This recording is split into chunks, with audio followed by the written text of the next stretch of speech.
Glowing skin চাই বললে তো হবে না। তোমাদের মতো অনেকেই আছে যারা এখনো জানে না তাদের স্কিন টাইপ কি। চলো আজকে তোমাদেরকে শিখিয়ে দিচ্ছি কিভাবে বুঝবে।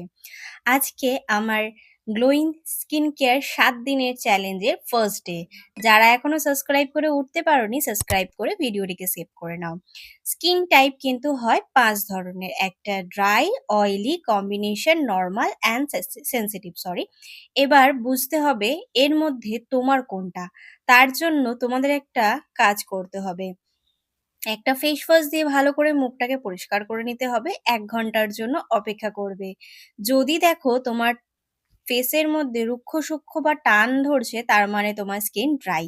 যদি দেখো তোমার স্কিন টোনে টি জোনে একটু তেলাত্ম ভাব এসছে, মানে নাকের ওপর থেকে যে টি জোনটা হয়, তাহলে ভাববে তোমার স্কিন কিন্তু কম্বিনেশন। আর যদি ত্বকে স্পর্শ করলে তৈলাক্ত মনে হয় চারিদিকে, তাহলে কিন্তু মনে রাখতে হবে তোমার কিন্তু স্কিন অয়েলি। যদি মুখ ধোয়ার পরে কোথাও অয়েলি বা কোথাও ড্রাই না দেখতে পারো, তার মানে তোমার স্কিন টাইপ কিন্তু নর্মাল। আর যদি দেখো যে চুলকানি বা র্যাশ বা জ্বালা করছে, তার মানে কিন্তু বুঝে নিতে হবে তোমার স্কিন টোন কিন্তু বা স্কিন টাইপ কিন্তু সেনসিটিভ। সবাই তাড়াতাড়ি এই টেস্টটা করে নাও বাড়িতে এবং কমেন্টে অবশ্যই জানিয়ে যে ও তোমাদের স্কিন টাইপ কোনটা। কালকে দেখা হচ্ছে, আজকের জন্য বাই।